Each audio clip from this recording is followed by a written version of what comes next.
అరుగు. ఈ కథను రచించిన వారు కె వాసవదత్త రమణ గారు. ఈ కథ నవ్య వారపత్రికలో 2006 ఏప్రిల్లో ప్రచురితమైంది. ఎడమవైపుకు తిప్పు, రిక్షా అతనితో అన్నాను. అమ్మవారి కోవెల నుంచి శ్రావ్యంగా కీర్తనలు వినబడుతున్నాయి. రిక్షా మునసబు గారి ఇల్లు దాటింది. వాళ్ల దొడ్లోనే నేను వాళ్ళ అమ్మాయి లక్ష్మి ఎన్నో ఆటలు ఆడుకున్నాం. 2 ఇళ్ల అవతలే దర్జీ మస్తాన్ మిషన్ కొట్టు. చిన్ననాటి జ్ఞాపకాలు నన్ను అలల్లా సృజిస్తుంటే మనస్సంతా ఆహ్లాదంగా అయింది. నాయుడు గారింటికి 3వ ఇల్లు మా ఇల్లు. పెంకుటిల్లు అయినా ముచ్చటగా పొందికగా ఉంటుంది. ముందు పెద్ద అరుగు. అదంటే నాకెంత ఇష్టమో. అరుగు మీద నాన్న, అమ్మ, అక్క, చెల్లి, 2 తమ్ముళ్ళు అందరూ ఎదురు చూస్తూ ఉన్నారు నా రాక కోసం. రిక్షా ఆగ్గానే అందరి కళ్లల్లో వేల మతాబులు. ఆ వెలుగులోకి జాలువారుతున్న అభిమానానికి నేను పులకించిపోయాను. ఎన్నాళ్లయింది సీత నిన్ను చూసి? నాన్న గొంతు వణికింది చిన్నగా. ఏమీ అలా చిక్కిపోయావు? అమ్మ కళ్లల్లో సన్నటి తడి. సామాన్లు లోపల పెట్టి నన్ను మహారాణిలా లోపలికి తీసుకువెళ్లారందరూ. అక్క, కాఫీ. చెల్ల ఇత్తడి గ్లాసులో తెచ్చిన కాఫీ ఒక రకమైన వింత వాసనతో రుచిగా ఉంది. ఏరా గోపి, ఎలా చదువుతున్నావు? బదులుగా రిపోర్టు పట్టుకు వచ్చాడు తమ్ముడు. Very good. 10th ఫైనల్లో కూడా ఇలాగే మార్కులు తెచ్చుకోవాలి అన్నాను మెచ్చుకోలుగా. ఏరా రాము, కాలేజీ ఎలా ఉంది? బాగానే ఉందక్క. లెక్కల్లో కష్టంగా ఉంటేను ట్యూషన్ పెట్టించాము. అమ్మ అందుకుంది. ఎక్కడా? అంకమ్మ చెట్టు దగ్గర. సైకిల్ అద్దెకి తీసుకుని వెడుతున్నాడు. అమ్మ వాడి వంక ప్రేమగా చూస్తూ అంది. ఆ అంటూ నవ్వేశాను. అమ్మకు పెద్ద కొడుకంటే వాళ్ళ మాలిన ఆపేక్ష. లేమ్మా, స్నానం చేద్దుగాని. నాన్న మాటలకి ఒక్క నిమిషం నాన్న అంటూ సూట్ కేసు తెరిచి నాన్న కోసం కొన్న కొత్త బట్టలు తెచ్చి ఇచ్చాను. ఆయన కళ్ళు చెమర్చాయి. నేను నీకు కొనిపెట్టవలసింది పోయి ఆడపిల్లవి. నువ్వు సంపాదించి తెచ్చిపోస్తుంటే తీసుకునే దౌర్భాగ్యాన్ని కలిగించాడా దేవుడు? ఆవేదన సొళ్ళు తిరిగింది ఆయన కంఠంలో. అవేం మాటలు నాన్న? అదే కొడుకిస్తుంటే తీసుకోరా అనునయంగా అన్నాను. అమ్మకి బట్టలు, తమ్ముడికి వాచి, చెల్లాయికి చిన్న గొలుసు, అక్కకి బావకి టేప్ రికార్డరు ఇచ్చాను. రాముకి 1000 రూపాయలిచ్చి సైకిల్ కొనుక్కోమన్నాను. అందరి ముఖాలు ఆనందంతో వెలిగిపోయాయి. అక్క ముఖమే కొద్దిగా దిగులుగా అనిపించింది. ఎందుకనో. భోజనాలు అయ్యాక నెమ్మదిగా పక్కమీద వాలాను. కిటికీలోంచి నేను పెట్టిన మల్లెతీగ ఆప్యాయంగా నన్ను పలకరిస్తోంది. నా మనసు గతంలోకి పరుగు తీసింది. హాస్పిటల్ పట్టుమని 10 మైళ్ళు లేదు. ఇందులో పెద్దగా ఆలోచించాల్సింది లేదు. అయినా ఈ రోజుల్లో అందరు ఆడపిల్లలు నర్స్ కోచింగ్లోకి చేరుతున్నారు. మీకిష్టమైతే సీతను రేపు తీసుకెళ్ళి అక్కడ హాస్టల్లో చేర్చేస్తాను. ఆలోచించుకోండి. నర్సు మరియమ్మ అరుగు మీద కూర్చున్న నాన్నతో చెప్పేసి వెళ్ళిపోయింది. నాకిష్టం లేదు అని నాన్న అనగానే నేను అమ్మ వంక చూశాను. ఎలాగోలా కష్టపడి 10th పరీక్ష పాస్ అయ్యాను. మరియమ్మ నర్సు ఉద్యోగం గురించి నాలో ఆశలు రేపిపోయింది. అదీ కాక ఇంటి ఆర్థిక స్థితి అంతంత మాత్రంగానే ఉంది. నేనా ట్రైనింగ్ పూర్తి చేస్తే హాయిగా మరియమ్మలాగా బతకవచ్చు అనిపిస్తోంది. పెళ్లి కావలసిన పిల్లను దూరంగా పెట్టి చదివించడమా? నాన్న ఒప్పుకోలేదు. ఈలోగా దేవుడిల్లా నాయుడుగారు మా ఇంటి ముందు నుంచి వెడుతూ అరుగు మీద కూలబడ్డారు. ఏమిటి సంగతి అంటూ నాన్న వివరంగా చెప్పాడు.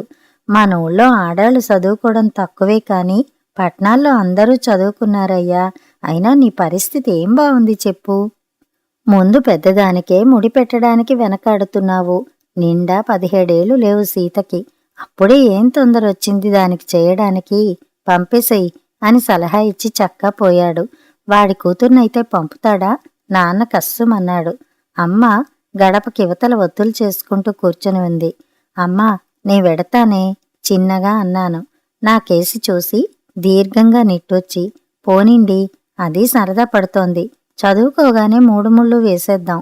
అమ్మ నాకు సపోర్ట్ చేయడం చూసి అక్క విశాల అసూయగా నా వంక చూసి కళ్ళు తిప్పుకుంది. కరివేపాకు పచ్చడి కోసం ఆకులు వలుస్తూ. నాకు నవ్వొచ్చింది. దానికి చిన్నప్పటినుంచి కుళ్ళే. చదువు అబ్బలేదు. కాని ఎంతసేపు కబుర్లు ముచ్చట్లు. ఇక్కడి విషయాలు అక్కడికి మోయడం దానికి యమ సరదా. ఎట్టకేలకు నాన్న ఒప్పుకున్నాడు. ఆర్థికంగా పేదదాన్ని కాబట్టి నాకు స్కాలర్షిప్ మంజూరు అవ్వడంతో ఎవ్వరికీ భారం కాకుండా చదువు, ట్రైనింగ్ అన్నీ పూర్తి చేసుకున్నాను. నేను సెలవుల్లో వస్తున్నానన్న కబురు అందగానే ఇంటిల్లిపాది అరుగు మీద చేరి నాకు స్వాగతం పలికేవారు. ఆ ప్రేమలు, అభిమానాలు అనుభవించిన వాళ్లకే వాటి విలువ తెలుస్తుంది. పదే పదే అవే కావాలని మనసు పరితపిస్తుంటుంది. దుబాయ్లో నర్సు పోస్టులకు అందరూ అప్లికేషన్లు పడేస్తూ నా చేత బలవంతంగా పెట్టించారు. నాన్నకి తెలిస్తే చంపేస్తాడు. ఎంత భయపడినా ఫ్రెండ్స్ ఒప్పుకోలేదు. అందర్నీ తీసుకోరు, ఊరికే పెట్టడమే కదా అంటూ ఆ కాగితాలన్నీ పెట్టించారు. అందరికీ వీడ్కోలు చెప్పి ఊరు చేరేటప్పటికీ ఇంట్లో అందరి ముఖాలు దిగులుగా ఉన్నాయి. సాయంత్రం నాన్న అరుగు మీద కూర్చుని చేంతాడు పేనుకుంటూ నెమ్మదిగా చెప్పాడు. అక్క విశాలకి చిన్నప్పటినుంచి మీ అత్తయ్య కొడుకు వెంకటరత్నం బావకిచ్చి చేయాలని అనుకున్నదే. ఇప్పుడు బావకి వేరే సంబంధాలు చూస్తున్నారట. నాన్న కళ్ళల్లో చెమ్మ చేరింది. అసమర్థుణ్ణమ్మా నేను. గంపెడు సంసారాన్ని ఈదలేని చేతకానివాణ్ణి అయ్యాను. దిగజారుతున్న ఆర్థిక పరిస్థితి మనిషిని ఎంత కృంగదీయగలదో నాన్నలాంటి రైతును చూస్తే అర్థమవుతుంది. ఒకప్పుడు పులిలా ధైర్యంగా మాట్లాడగలిగే నాన్న బేలగా అవ్వడం చూసి నేను తట్టుకోలేకపోయాను. అవేం మాటలు నాన్న, అలా అనుకుంటే ఎవ్వరూ బతకలేరు. రేపు వెళ్ళి అత్తయ్య వాళ్లతో మాట్లాడదాం, ఏమంటారో చూద్దాంలే. అమ్మా, నేను బావన్ తప్ప వేరే ఎవ్వర్నీ చేసుకోను. విశాల ఏడుస్తూనే ఉంది రాత్రంతా. అమ్మా, నాన్న, నేను అత్తయ్య వాళ్ళింటికి వెళ్ళాం. తోడబుట్టిన చెల్లెలైన అత్తయ్య గంటుముఖం పెట్టుకుని కూర్చుంది మమ్మల్ని చూడగానే. మావయ్య ఆదరంగా ఆహ్వానించాడు. బావా, విశాలను వెంకటరత్నానికి ముందు నుంచి అనుకున్నదే కదా, అదే అడగడానికి వచ్చాను. నాన్న డైరెక్ట్గానే అడిగాడు. మావయ్య ఏదో అనేంతలో అత్తయ్య అందుకుని, రత్నానికి 2 లక్షల కట్నాలు ఇస్తామంటూ 100 మంది తిరుగుతున్నారన్నయ్యా అంది. అలా అంటే ఎలా అన్నపూర్ణ? నాన్న కష్టంగా అన్నాడు. అత్తయ్య తన ధోరణిలో చెప్పుకుంటూ వెళ్ళిపోయింది. గతిలేని వాళ్ళమన్నట్టు మాట్లాడుతుంటే ఇక నేను సహించలేకపోయాను. అత్తయ్య, ఎంత ఇస్తే, ఏం చేస్తే బావకు మా అక్కతో పెళ్లి కొప్పుకుంటావు? అత్తయ్య నాకేసి వింతగా చూసి 25,000 రొక్కం, 3 కాసుల బంగారం, వెండి కంచం, పెళ్లి ఘనంగా చేయాలి వెటకారంగా అంది. అలాగే చేస్తాం, ముహూర్తాలు పెట్టించు గట్టిగానే అన్నాను. నాన్న తెల్లబోయాడు. సీత, తెలివుందా ఒంటిమీద? అమ్మ కంగారుగా ఎలా చేస్తాం అంది. పొలం ఉన్నది కాస్త అమ్మేసి తాపీగా అని నిర్ఘాంతపోయిన అమ్మను రెక్క పట్టుకుని లేవదీసి నాన్నతో పాటు బయటికి నడిచాను. విశాల పెళ్లి బ్రహ్మాండంగా జరిగింది. నాన్న నా మాట వినేవాడో కాదో కాని ఇంటికి వచ్చి విషయాలన్నీ చెబుతుండగానే విశాల వెళ్లి బావిలోకి దూకేసింది. నాన్న హడలిపోయి పొలం వెంటనే బేరం పెట్టేశాడు. విశాల బావ చిటికెన వేలు పట్టుకుని వెనక్కి చూడకుండా వెళ్ళిపోయింది, మాకు సొంత ఇల్లు ఒక్కటి మిగిల్చి. నాన్న పొలం కౌలుకి తీసుకుని సేద్యం మొదలుపెట్టినా వర్షాలు లేక పంటలు పండలేదు. చేను పూర్తిగా ఎండిపోయింది. దరిద్రదేవత ఇంట్లో తాండవం చేస్తోంది. ఇత్తడి సామానంతా అమ్మేశాము. అమ్మ ఒంటిమీద బంగారం శెట్టి ఇంట్లోకి తాకట్టుగా వెళ్ళిపోయింది. నాన్న తనలో తానే కుమిలిపోతున్నాడు. ఇలాంటి సంకట పరిస్థితుల్లో వరంలా అన్నట్టు దుబాయ్లో నర్సు ఉద్యోగం నన్ను వెతుక్కుంటూ వచ్చింది. నాన్న అంగీకారం తీసుకోకుండా నేనే స్వతంత్రంగా తెగించి నా 20వ ఏట ధైర్యంగా విమానం ఎక్కి వెళ్ళిపోయాను. అప్పుడప్పుడు ఉత్తరాలు, నాయుడు గారింటికి మధ్యలో ఫోన్లు. నా వాళ్ల మాటలు వినబడగానే ప్రాణం లేచి వచ్చినట్టు అనిపించేది. మనస్సు టపటపా పక్షిరెక్కల్లా కొట్టుకునేది. నా వాళ్ల దగ్గరికి, నా ఊరికి ఆ క్షణమే పారిపోదామనిపించేది. ఆ తపన అణుచుకోవడం కన్నా హాయిగా చచ్చిపోవడమే సుఖంగా అనిపించేది. కాని నెమ్మదిగా అక్కడి వాతావరణానికి, పరిస్థితులకి అలవాటు పడిపోయాను. దేవుడు మనిషికిచ్చిన గొప్ప వరం మరుపు. మళ్ళీ ఇదే నే రావడం. గతం నుంచి వర్తమానంలోకి వచ్చాను. నాన్న, అక్కని అత్తయ్య వాళ్ళు బాగానే చూసుకుంటున్నారా? అమ్మ, అక్క వంట హడావిడిలో ఉండగా అరుగు మీద నాన్న పక్కన చేరి అడిగాను. బాగానే చూస్తున్నారు.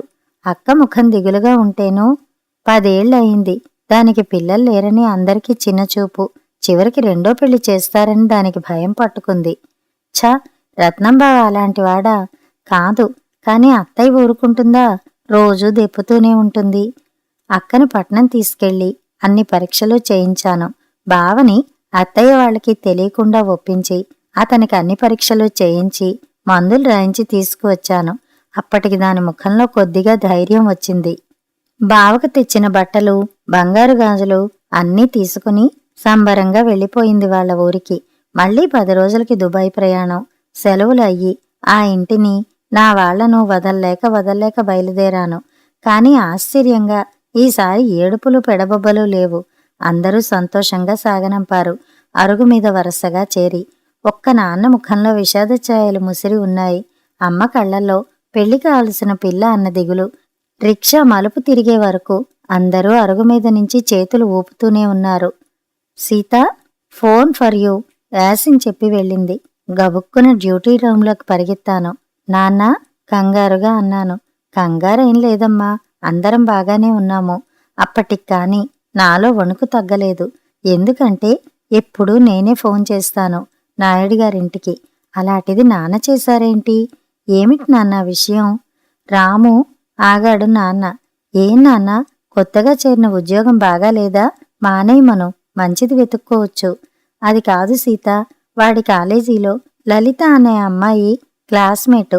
ఆ అమ్మాయి రాత్రి నుంచి మనింట్లోనే ఉంది. మనింట్లోనా? ఆశ్చర్యంగా అన్నాను. నాన్న ఏం బాధపడుతున్నాడో కాని ఒక్క క్షణం ఆగి గొంతు పెగల్చుకుని, ఆ అమ్మాయికి సవత్తల్లి వేరే సంబంధం కుదిరిస్తేను పారిపోయి రాత్రి మనింటికి వచ్చేసింది. రాము ఆ అమ్మాయినే చేసుకుంటానన్నాడు, మాట ఇచ్చాడట. రాము అంత పెద్దవాడయ్యాడా? అప్రయత్నంగా అన్నాను.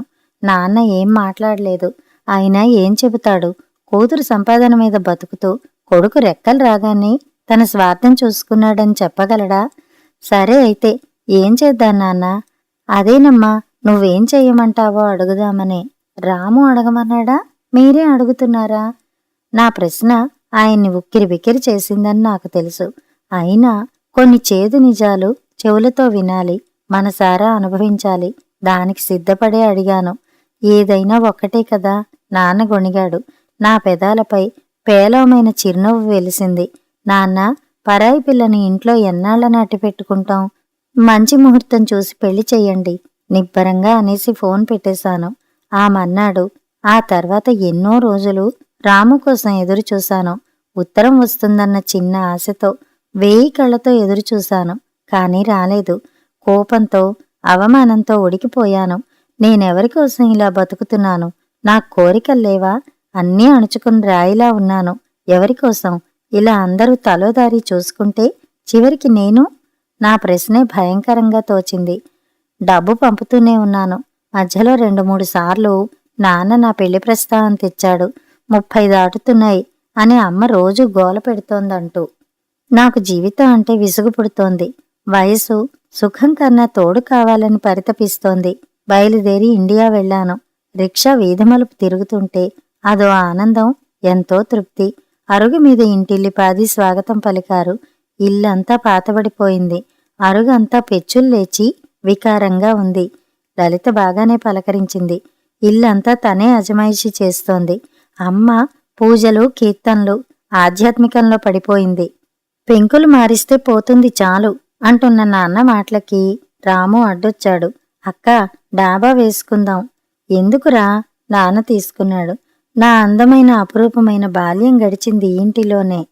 ఇంకెవరికోసమో కాదు కాని నేనిల్లు ఇలా చూడలేను నాన్న అని ఇంజనీర్ని పిలిపించి ప్లాన్ వేయించి నాన్న చేతిలో తెచ్చిన డబ్బంతా పెట్టాను. నాన్న అయిష్టంగానే ఒప్పుకున్నాడు. మన్నాడు నా చేత కొన్ని కాగితాలు సంతకం పెట్టించుకున్నాడు. ఏమిటి నాన్న ఇది? పోయినసారి సంతకాలు తీసుకున్నావు. ఆశ్చర్యంగా నేను అనేంతలో నాన్న ఆ కాగితాలతో బయటికి వెళ్ళిపోయాడు. నాన్న తెచ్చిన 2 సంబంధాలు కుదరలేదు. ఒక పెళ్లి సంబంధం నాకు నచ్చలేదు. రెండో వాళ్ళకి నేను నచ్చలేదు. అక్కకి 5వ నెల. అది కడుపుతో, ఎత్తు పొట్టతో తిరుగుతుంటే ఆనందంగా అనిపించింది. రాముకి 1 ఏడాది కొడుకు అప్పుడే. రాము, అరుగు మటుకు అలాగే ఉంచేయరా, దాన్ని మార్చకు. నాన్నకి నాకు ఆ అరుగును చూస్తే ఆత్మబంధంగా అనిపిస్తుంది. అలాగే మొక్కలు, అమ్మ పూజకు ఆటంకం లేకుండా చుట్టూరా పూల మొక్కలు వేయించు. ఇంటి పని అప్పచెప్పి నిశ్చింతగా బయలుదేరాను. అందరూ అరుగు మీద చేరి నేను వెళ్లే వరకు చేతులు ఊపుతూనే ఉన్నారు. విమానం మధ్యలో నా పక్కన కూర్చున్న అతను సడన్ గా కుప్పకూలిపోయాడు. హై ఫీవర్తో వచ్చిన గిడ్డినెస్ అది. నా దగ్గరున్న మాత్రలు వేసి తడిబట్ట పెట్టి ఒళ్లంతా తుడిచి తోచిన సపర్యలు చేశాను. ఫోన్లో కంట్రోల్ రూమ్ను కాంటాక్ట్ చేసి దుబాయ్ చేరగానే అంబులెన్స్ రెడీగా ఉంది. ల్యాండ్ అయ్యేటప్పటికి కొద్దిగా తేరుకున్నాడు. వెంటనే హాస్పిటల్కి తరలించి అతని పరిస్థితి పర్వాలేదనిపించగానే నేను ఇంటికి వెళ్ళిపోయాను. నేను డ్యూటీలో జాయిన్ అయిన నెల రోజులకు అక్కడ సంక్షోభ పరిస్థితుల దృష్ట్యా చాలామంది ఉద్యోగాలు రిజైన్ చేసి వాళ్ళ దేశాలకు వెళ్ళిపోవడం మొదలుపెట్టారు. హఠాత్తుగా నా భవిష్యత్తు అంధకారం అయింది. ఆ రోజు విమానంలో మీ ఫస్ట్ ఎయిడ్ నన్ను బతికించింది. కారులో పక్కన కూర్చున్న శ్రీధరు అభిమానం నిండిన కళ్ళతో అన్నాడు నా వంక చూస్తూ. నేను లేకపోయినా ఎయిర్ హోస్టెస్లు చాలా కేర్గానే చూస్తారు. ఇబ్బందిగా నవ్వాను.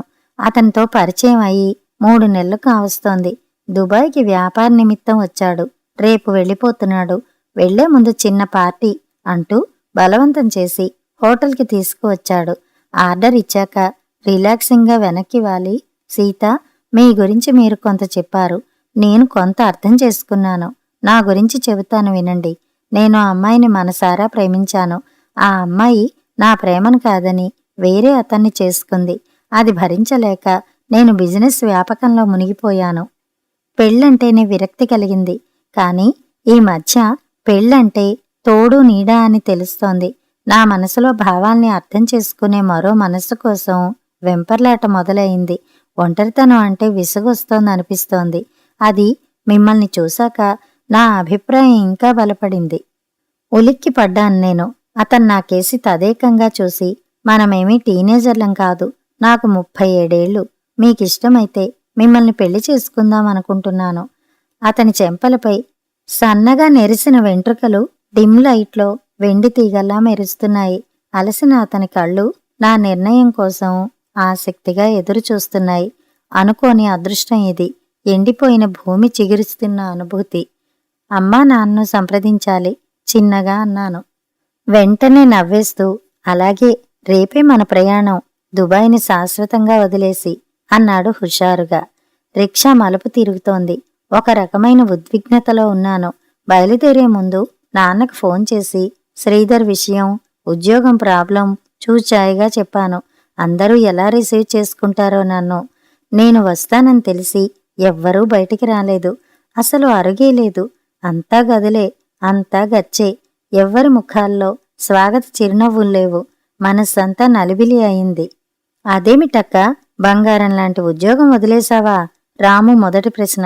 పెళ్లి కొడుకును వెతుక్కుని తెచ్చుకున్నావా? పెళ్ళై కడుపుతో ఉన్న అక్క ముఖంలో ఆశ్చర్యం. వదినగారు, అతంది మన కులం కాదుట కదా? అమాయకంగా అడుగుతున్నట్టు నటిస్తూ వెటకరిస్తోంది లలిత. అమ్మ ముఖంలో సంతోషం లేదు, విచారమూ లేదు. ఆవిడ ఆధ్యాత్మిక లోకంలో మునిగిపోయింది. నేను మౌనంగా ఎప్పటిలాగే నాకు వచ్చిన ఇన్సూరెన్స్ డబ్బు, పిఎఫ్ సొమ్ము అంతా నాన్న చేతిలో పెట్టేశాను. నాన్న, ఈ డబ్బును ఫిక్సెడ్లో వేసి చెల్లి పెళ్లికి, తమ్ముడు చదువుకి ఉపయోగించండి. నేనెవ్వరికీ దూరం కాలేదు. మీకు అమ్మకి ఎప్పటికీ నేనున్నాను. అది మర్చిపోకండి రుద్ద కంఠంతో అన్నాను. అత్త, నాకేం తెచ్చావు? రాము కొడుకు ప్రకాష్ దగ్గరికి వచ్చాడు. వాణ్ణి గట్టిగా ముద్దు పెట్టుకుని నా మెళ్ళో గొలుసు తీసివేశాను. ఇక నాన్న ఊరుకోలేకపోయాడు. 12 ఏళ్ల బట్టి ఏం తెచ్చావు అంటూ పెద్దవాళ్ల దగ్గర్నుంచి చంటాడిదాకా అందరూ దాని వెంట పడ్డమే కాని మనమేమిచ్చామని ఎవరూ ప్రశ్నించుకోరే. నాన్న, వారించాను. ఈ సన్నటి అనుబంధాలు కూడా తెగిపోతే ఆ ఊహే నేను భరించలేను. సీత, ఇహ నన్ను ఆపకు. ఇవాళ నేను నోరు విప్పకపోతే నేను మనిషినే కాదు. ఇన్నాళ్ళు మగాడిలా బాధ్యతను నెత్తిన వేసుకుని కుటుంబాన్ని లాక్కొచ్చిందే. అందరూ అది పెట్టింది తిని ఇంతవాళ్లయ్యారే. ఆఖరికి దాని చెల్లి పెళ్లి కోసం కూడా డబ్బు పట్టుకువచ్చింది. కాని ఒక్క క్షణం కూడా దాని భవిష్యత్తు గురించి ఒక్క క్షణం కూడా ఆలోచించలేదు. అలాంటిది ఇవాళ అది ఉద్యోగం మానేసి వచ్చిందని అందరూ సన్నాయి నొక్కులు నొక్కుతున్నారా? పెళ్లి చేసుకుంటోందని వెటకరిస్తున్నారా? బంగారు బాతు వట్టి బాతు అయిందని చులకన చేస్తున్నారా? ఆ వట్టి బాతే కావాలని శ్రీధర్ పెద్ద మనసుతో ముందుకు వచ్చాడు. అది నలుగురి కోసం ఆలోచిస్తే దానికోసమే ఆలోచించే మనిషి ఇన్నాళ్లకు ఎదురు వచ్చాడు. నాన్న ఆయాసంతో కోపంతో రొప్పుతున్నాడు. బాగానే ఉంది, మధ్యలో మా మీద పడిపోతున్నారా? అక్క రుసరుసలాడింది. ఎవరు పెళ్లి చేసుకోవద్దన్నారు? ఇన్నాళ్ల వరకు. లలిత మాటలకు నాన్న భగ్గుమన్నాడు. నిజమే, నీలా పారిపోయి దాని స్వార్థం చూసుకునే మనిషే అయితే సీతకిలాంటి రోజు వచ్చేదే కాదు. విశాల కోసం పొలం అమ్మితే సీత కోసం ఇల్లు అమ్మి పెళ్లి చేసేవాళ్లం. హాయిగా పిల్లా పాపలతో సుఖంగా ఉండేది. మేమందరం రోడ్డును పడేవాళ్లం. మీ ఆయన ఏ రైతో అయి కౌలుకి పొలం దున్నుకునేవాడే. నాన్న, అనవసరపు మాటలు వద్దు. ఇక అక్క పెళ్లి విషయం మన కులం వాళ్ళు కాదు. మన నలుగురిలో తలెత్తుకు తిరగలేము. మళ్ళీ లక్ష్మి పెళ్లి చేయడం ముందు ముందు ఇంకా కష్టం అవుతుంది. నా ఇంట్లో పెళ్లి జరగడం నాకిష్టం లేదు, రాము కరాఖండిగా అన్నాడు. నా ఇల్లు శరాఘాతంగా తాకిందా మాట. శ్రీధర్కి ఫోన్ చేశాను, వెంటనే రమ్మని. ఏమైంది సీత? ఆదుర్దాగా అడుగుతున్నాడు శ్రీధర్ ఫోన్లో. వచ్చేయండి త్వరగా. ఆ రాత్రి నిద్రలేదు నాకు. పొద్దున్నే నాన్న కొన్ని బాండ్లు నా పెట్టెలో అడుగున పడేశాడు. తెల్లబోయాను. సీత, ఇలాంటి రోజు వస్తుందని నువ్వు విమానం ఎక్కిన మొదటి రోజే అనుకున్నాను. అందుకే నువ్వు పంపిన డబ్బులో కొద్ది కొద్దిగా పక్కన పెట్టే ఇల్లు నడిపాము. అవి లక్షల రూపాయలయ్యాయి. న్యాయంగా అంతా నీదే, కొంతే ఇస్తున్నాను. ఇదే నా కట్నం. ఈ వయసులో కొడుకుల్ని, సొంత ఇంటిని, ఈ ఊరిని వదిలేసి నేనెక్కడికి రాలేను. ఈ కట్టె ఇక్కడే కడతేరాలి. నా ఆశీస్సులు ఎప్పుడూ నీకుంటాయి. నన్ను క్షమించు. నాన్న భోరుమని ఏడ్చేశాడు. కారు హారన్ మోగింది. శ్రీధర్ని అందరికీ పరిచయం చేశాను. మనస్సంతా శూన్యంగా, అయోమయంగా ఉంది. అతనికి కొద్ది కొద్దిగా విషయం అర్థమవుతోంది. సీత, వెళదామా? మృదువుగా అన్నాడు. పెట్టె లోపలుంది. బలహీనంగా ఉంది నా గొంతు. అతనే లోపలికి వచ్చి పెట్టె అంతా సర్ది నా చేయి పట్టుకున్నాడు. పోదాం పద అంటూ. గుండె గబగబా కొట్టుకుంది. మనస్సంతా వణికింది. అయినవాళ్లు పరాయిగా చూస్తున్నారు. పరాయి వాళ్ళు అయినవాళ్ళవుతున్నారు. నా మీద నమ్మకం లేదా? ప్రశ్నిస్తున్నాయి అతని చూపులు. నా మీద నాకే నమ్మకం పోయింది. అతని భుజం మీద తలవాల్చి వెక్కి వెక్కి ఏడ్చేశాను. అతని దగ్గరగా పొదువుకుని, సీత, ఇదే నీ ఆఖరి ఏడుపు కావాలి. ప్రేమను పోగొట్టుకున్న వాడికే దాని విలువ తెలుస్తుంది. నీ బాధను నాకన్నా బెటర్గా ఎవ్వరూ అర్థం చేసుకోలేరు. అందుకే దేవుడు మనల్ని కలిపాడేమో. Please relax. అతని లాలనకు తేరుకున్నాను. అమ్మా నాన్నకు నమస్కరించి నా ఇల్లు అనుకున్న నా ఇంటిని వదిలి మరో ఇల్లు వెతుక్కుంటూ బయలుదేరాను. శ్రీధర్ చెయ్యి పట్టుకుని. ఎవ్వరూ బయటికి రాలేదు. మమ్మల్ని సాగనంపలేదు. అయినా అసలు అరిగే లేదుగా నిలబడ్డానికి. ఆప్యాయతలు అడుగంటిపోయాయి. అనురాగాలు శిథిలమయ్యాయి.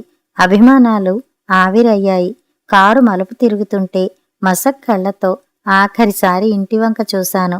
మేడ మీద తనకు ఒక వృద్ధాప్యపు చేయి వీడ్కోలుగా చేయి ఊపుతోంది. అది నాన్న చేయిగా గుర్తించాను. పక్కనే లేత చెయ్యి. రాము కొడుకు ప్రకాష్. మళ్ళీ తొందరగా రా అత్తా అంటూ టాటా చెబుతున్నాడు. నా కళ్ళు విచ్చుకున్నాయి. సంతోషంగా చేయి ఊపాను. నాకు మనస్సు తేలిక పడింది. ఏదో నూతనోత్సాహం నరనరాల్లో నిండింది. పాతతరం ప్రేమలు, ఆప్యాయతలు, మమకారాలు పట్టుకు వేళ్లాడుతోంది. మధ్యతరం డబ్బు, అహంకారం, అసూయలతో ఉక్కిరి బిక్కిరి అవుతోంది. కొత్త తరం మళ్లీ పాతతరమే. పాత రోజులే కావాలని కోరుకుంటోంది. కొత్త జీవితం పట్ల ఆశలు నింపుకుంటూ శ్రీధర్ చేయి గట్టిగా పట్టుకున్నాను ఆలంబనగా. కథ సమాప్తం.